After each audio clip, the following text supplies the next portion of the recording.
প্রিয় শিক্ষার্থী বন্ধুরা, আসসালামু আলাইকুম। চলে আসলাম আরেকটি নতুন ভিডিও নিয়ে। আজকে আমরা আলোচনা করব প্রথম শ্রেণীর ইংলিশের অ্যালফাবেট নিয়ে। ইউনিট 5-এর লেসন 4 থেকে 6 পর্যন্ত আমরা এখন আলোচনা করব। লক্ষ্য করো, এতে রয়েছে লুক, লিসেন অ্যান্ড সে, তাকাও, শোনো এবং বলো।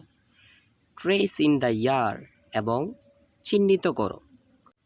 লক্ষ্য করো, আজকে আমরা যে বর্ণটি নিয়ে আলোচনা করব সেটি হচ্ছে ডি। ডি একটি কনসোনান্ট। ডি এর উচ্চারণ ঢয়ের মতো বা দয়ের মতো। ডি দিয়ে যেটি হয় সেটি হচ্ছে ডগ। ডি দিয়ে আরও অনেক কিছু হয়, কিন্তু আমাদের বইয়ে ডি দিয়ে কি দেওয়া আছে? ডিতে ডগ, DOG, ডগ। ডগত্ব কি বলতো? ডগত্ব কুকুর। কুকুর আমরা কিভাবে বানান করব? করসুকার কু র, কুকুর। লক্ষ্য করো, বিতে কি বলা হয়েছে? সে অ্যান্ড রিড, বলো এবং পড়ো। ট্রেস অ্যান্ড রাইট, চিহ্নিত করো এবং লিখো। দেখো, লক্ষ্য করো, আমরা ডি বর্ণটি কিভাবে ইংরেজি খাতার ভিতরে লিখব। আমরা সবাই জানি যে ইংরেজি খাতার ভিতর 3টি দাগ রয়েছে, ঠিক আছে? 3টি এভাবে লম্বা লাইন রয়েছে। আমরা ক্যাপিটাল লেটার ডিটি উপরের 2টি লাইনে লিখব, এবং স্মল লেটার যে ডিটি রয়েছে সেটিও আমরা উপরের 2টি লাইনে লিখব, ঠিক আছে?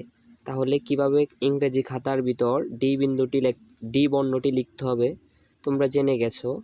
তারপরে আসো পরবর্তীতে, সিতে রয়েছে সে, প্রেস অ্যান্ড রাইট। সে অর্থ বলা, ট্রেস অর্থ চিহ্নিত করা, রাইট অর্থ লেখা। লক্ষ্য করো, সিতে কিছু ছবি রয়েছে, একটি কুকুর, 2টি আপেল এবং 2টি পেঁপড়া।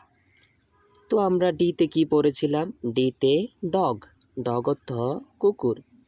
এখন দেখো শূন্যস্থানগুলো আমরা কিভাবে পূরণ করি। প্রথমে দেখো, ডি হালকা করে লেখা আছে OG, DOG, ডগ। তাহলে আমরা ডিটা গাঢ় করে লিখব। 2 নম্বরে দেখো, প্রথমে দেখো ডি নেই, তারপরে ও আছে, তারপরে জি আছে। তাহলে আমরা এই শূন্যস্থানে কি লিখব বলো তো? ডি লিখব। তাহলে কি হবে? DOG, dog. এরপরে লক্ষ্য করো, পরের যে শূন্যস্থানটি রয়েছে সেটিও সেম।